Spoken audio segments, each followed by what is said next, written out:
Welcome back to Daybreak. It is 5:56. Dozens of animals are still listed as lost after the car fire. The Car Fire Rescue and Reunification Group is asking for your help reuniting these animals with their owners. There are 65 people working to save pets left behind, lost, or injured. They say they've been directly involved in rescuing and reuniting about 71 pets with their owners, but there's still more than 100 pets still listed as lost. We're having new cats that show up all the time on camera. A lot of them are badly burned or injured, and we think that they're just now coming out of hiding after recuperating. The group is asking people to keep looking for these pets. They're posting pictures of found pets, lost pets, and recorded sightings at 2 locations. One of those tent locations will be at the Old Millhouse Deli at Highway 299 and Lower Springs Road. This week is Watch Out for Wildlife Week across the state. Caltrans and the Department of Fish and Wildlife are reminding drivers to be aware this season while deer and elk migrate. Officials say to be alert through December. Last year, almost 400 people were injured and 12 people died as a result of collisions with wildlife. Caltrans says they're looking for innovative ways to protect drivers and wildlife, such as installing undercrossings for animals and warning signs with flashing beacons. Evacuees are able to return home after the Delta fire. Coming up, we'll bring you the latest containment number just released in the last few minutes, and we're going to check in with reporter Courtney Kreider. Plus, the Chico City Council candidate is forced to clean up after the outside of her business was vandalized. We'll tell you about the other damage caused to her campaign coming up on Daybreak. Crown Camera and Nikon, there's huge.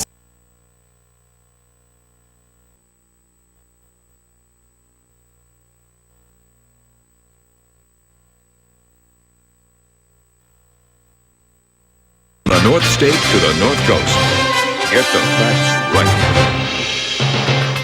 And we begin with that new progress being made on the Delta fire northwest of Lakehead. New this morning, the Delta fire is now 76% contained. That's an increase of 6% in containment overnight. And all the mandatory evacuations have been lifted. Those evacuations were lifted Sunday. The Delta fire has burned more than 60,000 acres and destroyed 17 homes. There is still smoke in that area as operations continue. More than 2,800 personnel are working the fire. We're going to check in live with reporter Courtney Kreider to get an update about the firefight later today. She'll join us later this half hour. We want to check today's forecast as you start your work week. Chief Meteorologist Mike Kruger is here with the Monday forecast. Never easy to say Monday, Mike, is it? No, but we'll get through it. We're going to make it here. And, we're going to start off the morning fairly cool. We're getting that time of the year where the mornings are starting off fairly cool. You need to maybe even bring that light jacket to school with those kids. And, of course, if you're heading off to work, maybe that light jacket too. But then by the afternoon, it really warms up quite nicely. We got that 52 degrees right now in Red Bluff and Chico, 50 for Redding and Corning. And I think before the morning is over, some of us could even see some upper 40s. 37 degrees in Hayfork, 45 in Willow Creek, and upper 40s to low 50s along the coast. So there's your planner for the valley today. I do expect Redding to top out somewhere around 86 degrees today. Chico about 3 degrees cooler at about 83 degrees this afternoon. Still some smoky haze out there in some areas for the valley, but for the most part, a lot of sunshine. We'll start off with that patchy fog along the coast, but I do expect more sunshine this afternoon with highs in the low 60s for the coast. Kelly. Thank you, Mike. A Chico City Council candidate is now speaking out after her business and campaign signs were vandalized this weekend. Casey Reynolds sent us these photos of the damage. The signs were tagged with graffiti calling her a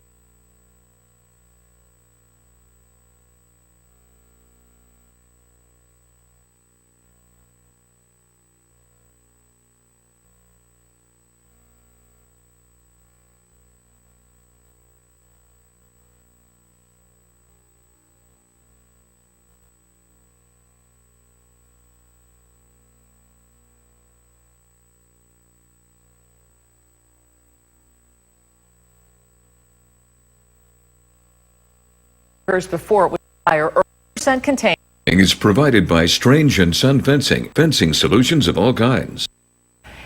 Here are the top stories you need to know as you head out this Monday. Number one, this morning containment on the Delta fire grew by 6% overnight. The fire is now 76% contained.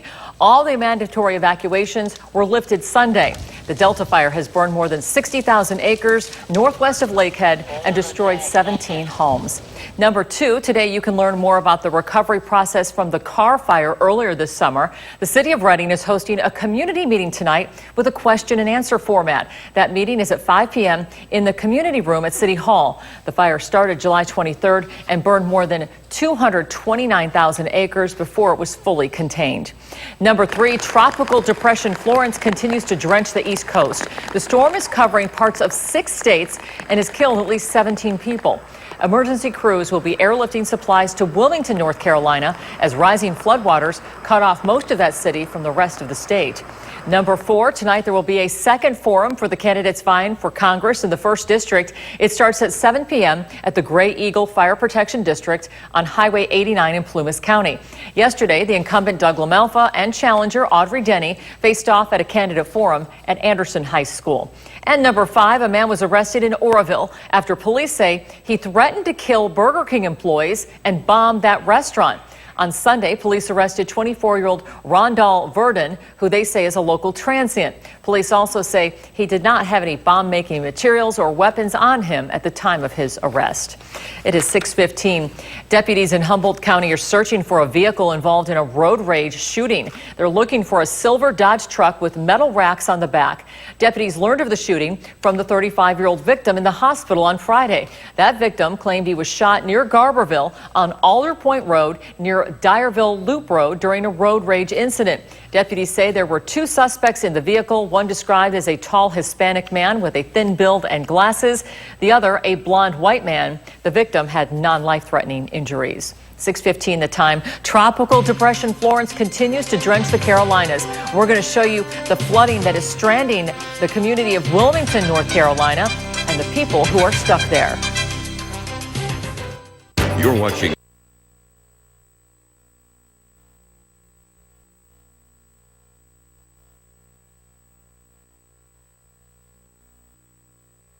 Now, we're actually starting to kind of run low on some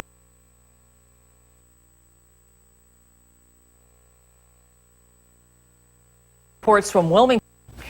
cool start to the day, so you may need to wear something warm, but then by the afternoon, not bad in the low to mid 80s for the valley. Taking a look at your biking forecast for the coast, it's going to be pretty chilly this morning and some patchy fog, more sunshine by the afternoon with highs in the low 60s. Kelly. Thanks, Mike. The Carolinas are still in a dire situation as the effects of Florence continue to worsen. The storm has already claimed at least 17 lives. You're looking live at the aftermath in Charleston, South Carolina. Emily Rao reports from Wilmington, North Carolina, where floodwaters continue to rise, and the governor warns the deadliest part of this storm is still coming. After days of punishing rain, the catastrophic flooding forecasters warned of now becoming a reality.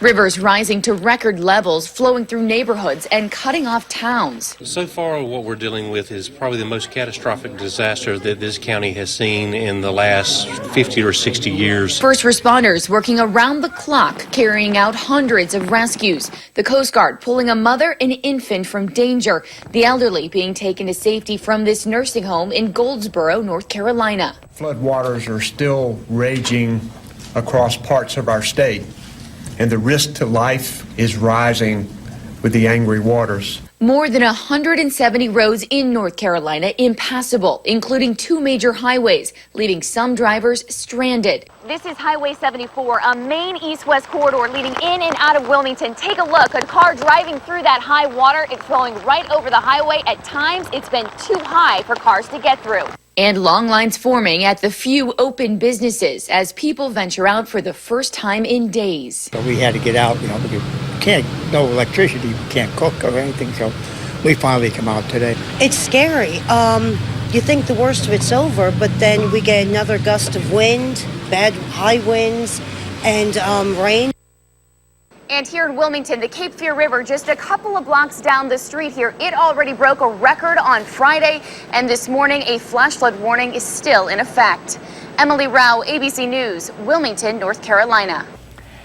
6:21 is the time. We have our weekly check of gas prices we bring you each and every Monday morning. We compare this week's prices to last week's prices. And in Reading, gasoline prices are about the same as last Monday at $3.69 a gallon. Diesel is down a penny to $4.05 a gallon. In Chico, gasoline prices jumped 2 cents since last week to $3.46. Diesel rose by 3 cents to $3.83. And in Humboldt County, the average gasoline price is about $3.84. Across California, the statewide average gasoline price is up a penny to $3.64. And across the country, the average stayed about the same at $2.85. A couple in North Carolina not letting severe weather get in the way of their special day. Coming up on Daybreak, we'll show you what they did to keep their wedding as scheduled with just a few tweaks.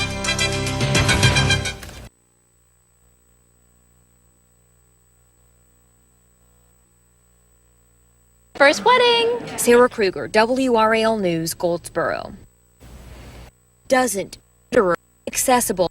John Thornton. The severe weather get in the time. Get it that. Toyota. Let's go places. This portion of the news sponsored by Venture 2 Body and Paint. We restore just about anything. At 6:25, we turn now to a heartwarming story out of the devastation the Carolinas has seen during Hurricane Florence. As Sarah Kruger shows us, one couple didn't let the severe weather get in the way of their wedding. They just changed a few things to make it work. The breakfast room at the Town Place Suites now doubles as a wedding venue. John and Amy come to give themselves to one another. It's not what Amy and John Thornton planned, but it doesn't matter because now they're married. The original plan was at his mom's house. She's got a really lovely 100-year-old farmhouse, and we were going to get married on the porch, and we were going to have an outdoor wedding. That house in Wayne County was inaccessible due to floodwaters. So bride Amy put together her own bouquets and frosted her cake in her hotel room. The staff, to her surprise, bought decorations, then took on new roles as wedding coordinators, caterers, and DJs. Shanice was talking about decorating. Chanel was talking about let's do this, let's do that. The bride and groom will never forget Florence and how it changed things. We were supposed to go to Wrightsville Beach for our honeymoon. But more importantly, it showed what doesn't change, their love for each other. There's not just, gloom, there is brightness, there is love, and here at the Town Place Suites, we had our first wedding. Sarah Kruger, WRAL News, Goldsboro. It is 6:26. The recovery process for the car fire continues. We'll tell you where you can go to get your questions answered in a forum tonight in Reading. That's coming up on Daybreak. You're watching KRCR News Channel 7 Daybreak. Life is like riding a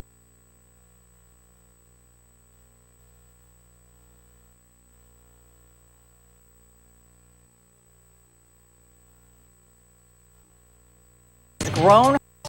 The Buyers Family Guarantee is simple. It means taking care of our community and that's Buyers. Tonight there will be a community meeting for residents affected by the car fire. We'll tell you where you can go as hundreds of families work to rebuild. And we're learning more about the behavior on the Delta fire. This comes as containment has grown higher overnight. We'll get you those updated numbers and check in with reporter Courtney Kreider straight ahead on Daybreak. This is Daybreak, your morning news source. From the North State to the North Coast, get the facts right. And we start this half hour with a check of the weather as you start your work week and your school week. We turn to Chief Meteorologist Mike Kruger in the Weather Center. Good morning, Mike. Good morning, Kelly. And definitely a chilly start to the day this morning. You can see right around the low 50s. In fact, there could be a few spots locally in the valley that could be looking at the upper 40s right now. Look at that in Alturas, 25 degrees, 27 degrees in Bernie, 31 for Chester. So we are below freezing for many of us in the higher elevations. Still above freezing in Hayfort, but cold nonetheless at 37. There's those low 50s along the coast right now. All right, getting the kids off to school this morning. You may need that light jacket with temperatures in the low 50s at 7:30 this morning. But it looks like we'll be seeing things warm up here pretty quickly here by the afternoon. Should be in the low 80s by the time they're heading back home from school. A little bit warmer than it was yesterday. And your bus stop forecast for the coast. I do expect to see that patchy fog out there this morning with temperatures in the low 50s. And then heading back home from school on the coast. Looks like mostly sunny skies and highs in the low 60s. Kelly. All right, thank you, Mike. Today you can learn more about the car fire recovery process. The city of Reading will host a community meeting in a question and answer format tonight. The meeting starts at 5 p.m. in the community room at City Hall. The fire started July 23rd and burned more than 229,000 acres before it was fully contained. More than 1,000 homes were destroyed in the car fire. New this morning, we've learned in the last hour that containment on the Delta fire northwest of Lakehead has increased to 76%. On Sunday, the final mandatory evacuations in Shasta County were lifted. And here's what firefighters had to say in last night's fire update. Starting over here at Damnation Peak all the way up to Gozum Peak, everything is within its current containment lines. No issues there. We just continue to get more containment with our mop-up, more depth in our mop-up. Highland Lakes area all the way down to Shotgun Ridge looks really good. It's within its current containment lines. A few smokes around the Highland Lake area, but they're working on getting that all taken care of and just continue mop up. Over on the east side of the I-5 over in Hazel Creek area, that's where you're gonna see the most concentration of smokes in that area through the remaining 3 or 4 days. But everything's within our current containment lines, and they continue to get more depth on the mop up. We did have a small slop over about a quarter to a half acre around Pollard, off the Pollard exit, off of Coyote Road. And we worked some helicopters in there today and took care of that and got line around that area. Again, containment on the Delta fire is expected this Saturday. Some areas of the Shasta Trinity National Forest are still closed. Reporter Courtney Kreider just sat in on the morning briefing for the Delta fire. She is live with what she learned about today's firefight. Courtney? Good morning, Kelly. Yes, and we have 76% containment, so that's good news this morning. And I had the incident commander of the Delta Fire, Van Arroyo, and so we want to talk about repopulation. Obviously, this is a big process, but how does that decision get made? Courtney, getting people back into their homes is a high priority for us. What we want to take into consideration is the first question we ask ourselves: is there a danger to the firefighters and to the public? And if the answer is yes, then we would not allow people back into their homes. But if the fire conditions have mitigated to the point where it's safe to get those people back in their homes, then that's our highest concern. Okay, and so you guys obviously, though, you have operations, we have all these teams. Is there something, are you guys meeting every day to talk about this? Yes, what we'll do every day, we have what we call our cooperators meeting, and we meet at 10:30. Typically, it's attended by the Sheriff's Department, the local forest representatives, team membership, our fire behavior analysts, and our operations section chief. Okay, so that's every morning at 10:30. Anytime that you guys have a large fire like this, you're talking about repopulation. Yes. Every time, just not only repopulation, but all other considerations that affect the people in the community.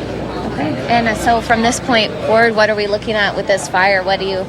Well, like you said, we do have 76% containment and around the perimeter of the fire. We still want to keep working on those final places that are not contained, and then once we get that contained, what we're looking at doing is the fire we call it ramp down and turn over to a repair and rehabilitation mode. Okay, great. All right, well, thanks for joining us this morning, man. So this is the latest look at this black line that's formed around the fire where firefighters have been successful. And right now we're going to take it back to you, Kelly. Brittany, a man was arrested in Butte County for public intoxication after police say he threatened to kill Burger King employees and bomb the restaurant. That suspect, 24-year-old Rondal Verdon, was arrested yesterday. Oroville police say Verdon did not have any bomb-making materials or weapons on him when they arrested him. They also don't believe there was any merit in his threats. Police say Verdon is a local transient who's frequently intoxicated. Tropical Depression Florence has killed at least 17 people. Florence is now covering parts of 6 states and is considered dangerous with the potential for flooding. Brody Hart shows us conditions in Georgetown County, South Carolina. Oh yeah, good morning. So we're still seeing a lot of flooding on Pawleys Island in Georgetown County this morning. A lot of it's in the parking lot of restaurants, kind of like this. So as the sun starts to come up, we're getting a little bit better picture of what we're seeing. But as I walk a little bit deeper into this parking lot, it's going to get even deeper, these flood waters. It's probably about a foot or so. It's about to come over the top of my boots here this morning. Now, this area saw a lot of rain over the weekend yesterday and even overnight into this morning as well. We actually drove through a little rain getting to where we are here, but they're actually they're under a flash flood warning here until 10:30 this morning. So that's something they're not quite out of the woods yet. Here is the effects of some of that overnight rain, some of that rain throughout the weekend that they got here. So the good news, though, is that a lot of the roads that we've been traveling on, this is Ocean Highway right here, one of the main roads here on Pawleys Island. No flooding on that road. We drove it for about 10 miles or so, didn't see anything there. There were almost 30 roads that had reported flooding earlier this morning in Georgetown County. Now, at this point, we really didn't see much flooding on any of the side roads that we were on. So that looks like it could be some good news, a lot of receding floodwaters. But this is the issue that we're still talking about this morning. A lot of that floodwater that was on the road kind of now coming off the side into some of these parking lots. But right now, that's kind of just what progress looks like here. A little bit safer for drivers, but some of these businesses in the area still have flooding that they're going to have to deal with. In Georgetown County, I'm Brody Hart reporting. And we'll continue to update you on the situation in the wake of Hurricane Florence. A woman cuts her holiday short and comes back to help the victims of the car fire. Coming up, we'll introduce you to an ER nurse and volunteer firefighter who came to help even while she was evacuated herself. Well, the cooler air we've seen over the weekend will be moving out and warmer air will be replacing it. Just how much warmer it will get coming up next.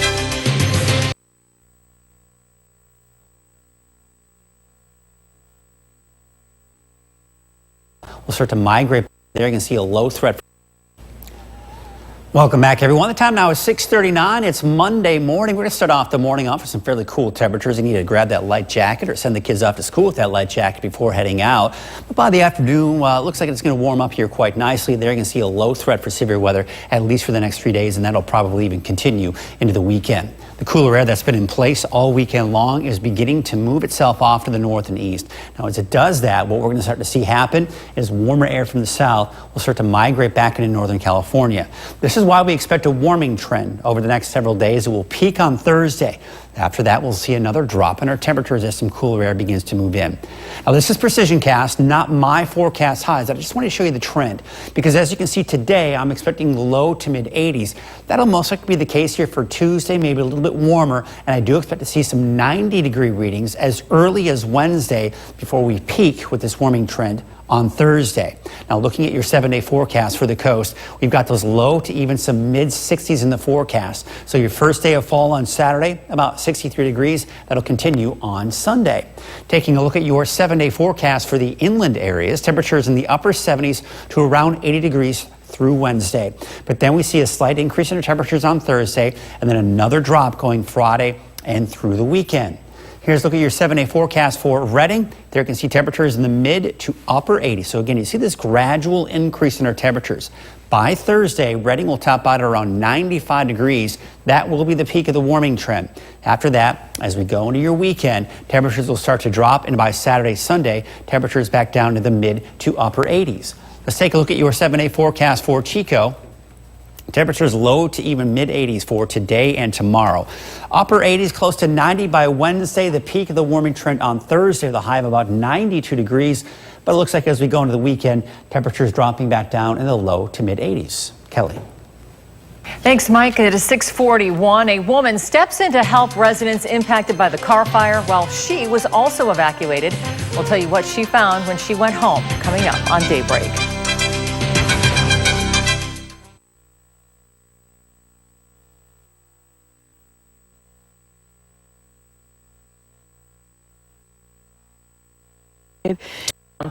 Every single morning. This portion of the news brought to you by Macco Metal Buildings. Welcome in 6:44 the time. More than 1,000 homes were destroyed in the car fire, and there are thousands of stories of people helping others. Sade Brown introduces us to a woman who jumped in to help her neighbors even as her own home was destroyed. Woke up in the morning and realized I had a series of texts. I sifted through them and got the gist. I was like, oh my goodness, kept reading the word evacuated, evacuated, evacuated. 25-year-old Rachel Ryan recollects moments as she looks back on a trip with her husband when she heard about the car fire heading towards Redding that would affect so many. My husband and I were in Glacier. We were hiking. We got a call that we were being evacuated. As their minds race with questions and uncertainty for their home and loved ones, they decided to leave and come home early. And it, struck me, wow, this is real. This fire that I had heard about a couple days ago is close and it's taking over. When she got back, Rachel knew she had to help and immediately called her work. I had checked in with them. I said, hey guys, I know our team is working overtime right now. Is there anything that I can do? And Rachel is an ER nurse at Mercy Medical and a volunteer firefighter. That night, she volunteered at Station 52 in Centerville, answering calls, doing anything to help. Chief John Lunty, he opened his doors to us and said, you guys are welcome here to stay here, to volunteer here as much or as little as you want. You're a part of our family at 52 now. Rachel did lose her home in the fire, and looking back at what's left, Rachel is unsure if she will rebuild. But even though her home is gone, her love and appreciation for her colleagues and firefighters showed through. Take care of their family and friends the same way that they take care of our community. It just absolutely blows my mind. And to be on the receiving end of that, as a friend and as someone who has been in the midst of this tragedy, it's just something that, is indescribable. Sade Brown reporting. There will be a community meeting at 5 tonight at Redding City Hall to talk about recovery after the car fire. We have a traffic alert for drivers in Butte County. Today, crews will be working on asphalt repairs on Honey Run Road. Work will be from 8 a.m. to 4 p.m. on Honey Run Road near Eskin-Maidu Trail Road. Is about 1.7 miles east of Centerville Road. And this morning, we have brand new information about the woman who claimed she was sexually assaulted by Supreme Court nominee Brett Kavanaugh years ago. Coming up on Daybreak, what we've learned in the last hour and how it could affect the confirmation process.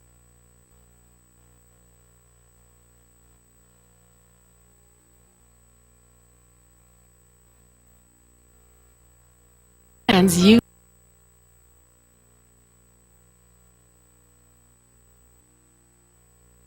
That division on $50 billion of each other's goods. McDonald's fell 2.1%. Twitter slid 3.7%.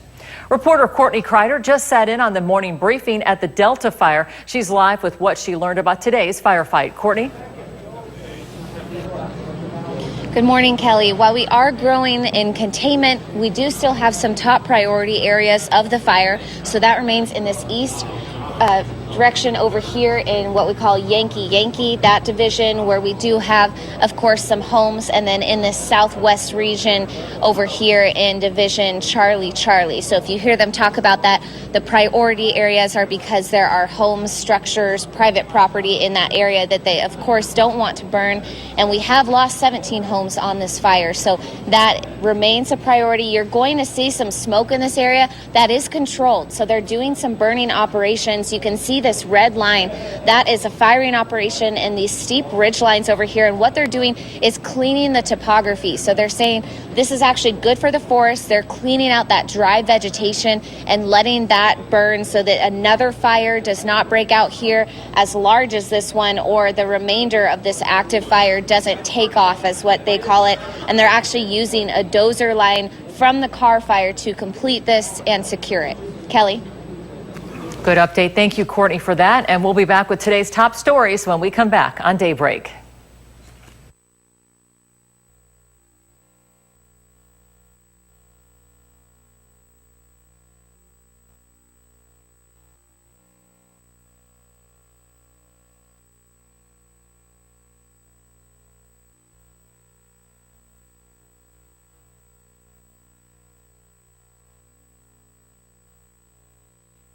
Two Carolinas and the George Stephanopoulos and Michael Strahan. Good morning, I hope you had a good weekend. It is great to have Cecilia back, and boy, do we have a lot of breaking news this morning. It has been a very busy weekend, George. The death toll is growing from Florence. So much devastation in the Carolinas, and the danger is not over yet. There are now new warnings about potentially life-threatening flooding. Much more on that in a moment. But first, we want to begin with that allegation against Supreme Court nominee Brett Kavanaugh.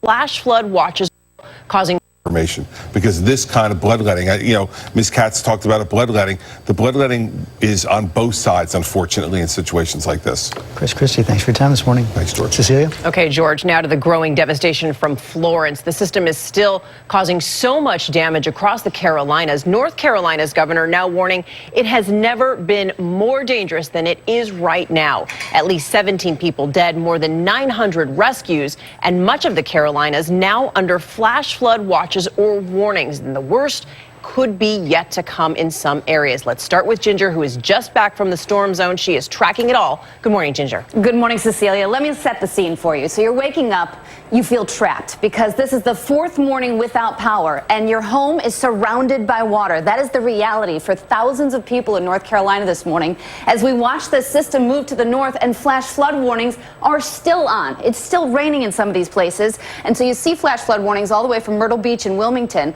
up through Greensboro and even Roanoke now. So the threat goes into Virginia and all the way through New England with flash flood watches. Many of these rivers are in record or even major flood stage and will stay there through the end of the week. So we're looking for another 4+ inches in parts of Virginia and then up in New England. See what happens here. By tomorrow night, we could see some flooding in the rivers here.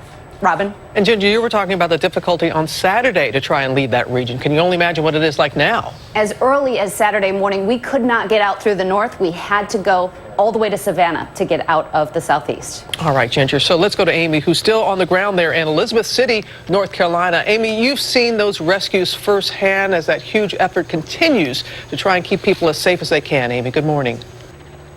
Robin, so many towns are underwater. The city of Wilmington is essentially an island. It's virtually impossible to get in or out of that city. Floodwaters have shut down the roadways. They've shut down the airport, even the port. The only way we got out, you're looking at it right behind me, a U.S. Coast Guard helicopter, and 17 have been deployed to the area. They are saving hundreds of people trapped by rising floodwaters. On the fourth day of Florence's fury, the unrelenting task of rescuing the stranded and those whose lives are at risk is more crucial than ever. There you go. Rescue teams from as far as Los Angeles pulling drivers from submerged cars as helicopters race to cities almost completely cut off by rising waters. We joined a Coast Guard rescue team as they set out to help those still trapped. With so many roads flooded and impassable in this area, these Coast Guard helicopters become an absolute lifeline for people who have medical emergencies in the storm zone. This woman telling me she is suffering from appendicitis and couldn't leave her flooded home. Another man desperately in need of oxygen. Animals, too, being pulled to safety. These dogs were stranded in the rising water. Their dramatic rescue caught on camera with little time to spare. Overnight, officials believe those floodwaters are to blame for this train pushed off its tracks with a payload of hazardous material. Over 2 feet of rain has fallen and no relief in sight. That's enough to cause flooding in areas that have never flooded before. Floodwaters are still raging across parts of our state, and the risk to life is rising with the angry waters. With one dam at Fayetteville already failing, spilling millions of gallons of water rushing into streets and homes. Nearly 700,000 people left without power as homeowners start returning to assess the catastrophic damage to their properties. One man just getting over the damage imposed by Hurricane Matthew 2 years ago. My family had been here since the 60s. Never seen any sort of flooding like this until Floyd. And we thought, well, that's a 500-year flood. Now it seems the 500-year floods come every other year. How do you plan for that? But government officials warning the worst is yet to come. If you are refusing to leave during this mandatory evacuation, then you need to notify your legal next of kin, because the loss of life is very, very possible. These U.S. Coast Guard chopper units have already rescued 193 people and 91 pets, and they are certainly going to be busy today as well. Robin, back to you. All right, Amy, thanks so much. Cecilia? Okay, Robin, now to new details about those mysterious gas explosions rocking several towns in Massachusetts, killing one person and destroying dozens of homes. Thousands forced to evacuate. ABC's Lindsay Davis is there in Florence, Massachusetts, where, Lindsay, investigators have now identified the cause. They have, Cecilia, and also good news, all of the homes in this area have now been given the all clear as far as gas is concerned. Thousands of residents returned to their homes yesterday, with the exception of about a dozen like this one, where there's simply nothing left to return home to. Only a charred skeleton remains. Emotional residents returning home, surveying the wreckage after a horrific string of gas explosions set 3 towns in Massachusetts ablaze. A firefighter from the town of Florence and his family now back in their home of 20 years, telling us they're still afraid. I don't want to be here at night. It's a little unnerving. Amid the chaos, the off-duty firefighter dashed door to door to save lives, turning off his gas meters after an explosion destroyed his neighbor's home, taking the life of 18-year-old Lionel Rondon when a chimney crashed onto his car. 12 others were injured. They risk their lives every day that they go to work, and even though he was off duty, first responders are never off duty. It started Thursday in Lawrence, Andover, and North Andover. Between 60 and 80 structures ravaged by gas fires. More than 8,000 homes affected. Residents forced to evacuate. Okay, a loud explosion in the Colonial Heights neighborhood. It sounded like it came from a house. The governor declared a state of emergency Friday, and over the weekend, state officials inspected more than 5,000 residences, later announcing it was safe to go home for all but 12 families. Investigators are now pinpointing the cause. So while we know that this incident was caused by gas flowing at a significantly greater pressure, the question now is why. The investigation continues. Cecilia. Certainly terrifying for those families. Lindsay, thank you. Terrifying indeed. So I think we could end the half hour on a little bit of a lighter note. This is a trick play of the year in college football. Did you see this over the weekend? Arkansas punts the ball. North Texas punt returner Keegan Brewer catches it and just stands there, which is what you do when you call for a fair catch. But he never called for it. He never did. So he takes off 90 yards for the score. North Texas says they've been practicing that trick play for weeks. 44-17 over the Razorbacks. Hey, here's what's going on. Whatever works. You know, they never called for it. Didn't hit him, and then he's like, see ya! Boom. There he goes. He got it. Yeah, he did. He's got some speed, too. He does. He took off from a standstill. He sure did. Let's go back to Ginger. All right, let's go ahead and talk about this. So this morning, the heavy rain is falling near Parkersburg, West Virginia, but it is going to move through Washington, D.C., a couple of bands today, and then eventually interior New England tomorrow. Your local weather in 30 seconds. First, the select cities, brought to you by Walgreens. This flu season, protect yourself and your sister-in-laws.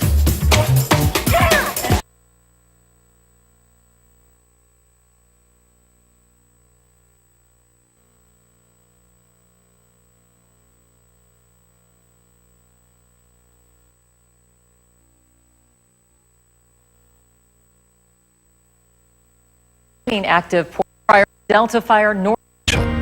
Bring your challenges. This is a KRCR News Channel 7 news brief. Good morning, I'm Kelly Som with your local news at 7:23. We start with the progress being made on the Delta fire northwest of Lakehead. New this morning, the fire is 76% contained. That's an increase of 6% containment overnight. All the mandatory evacuations have been lifted. The Delta fire has burned more than 60,000 acres and destroyed 17 homes. Priorities include the East Division and Southwest Division today. Firefighters are still conducting burning operations in those areas, so if you see smoke, that is controlled burning. They're clearing out dry vegetation that could start up a new fire or cause remaining active portion of the fire to take off. And a traffic alert for drivers in Tehama County. Starting today, Caltrans will use 24-hour traffic control on Highway 36. It's part of a realignment project that started last week for 4 miles west of Red Bluff. Drivers will follow a pilot car through a half-mile stretch of unpaved road. That portion of the project expected to last 3 weeks. Chief Meteorologist Mike Kruger has your Monday forecast right after this. I guess we need to sell the house then.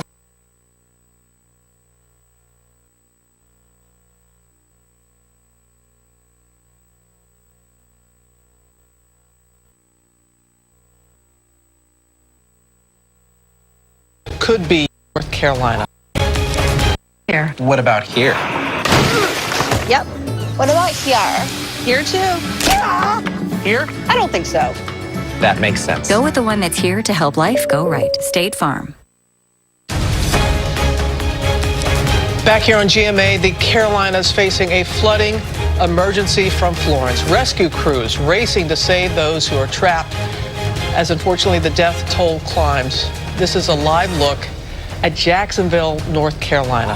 Oh my goodness, the river there completely flooded. And now more relentless rain is on the way. Multiple dams are on the verge of breaching, and authorities warn, and this is so hard to hear, but that the worst could be yet to come. Yeah, that water keeps on rising. Following a lot of other headlines right now, including that nomination for Supreme Court nominee Brett Kavanaugh, up in the air right now after a woman came forward saying he sexually assaulted her when they were in high school. Kavanaugh has categorically denied the accusation. White House standing by him, but the big question right now, how will these claims be investigated? And take a look at this scene at a circus in Pittsburgh on Sunday. Saw this camel get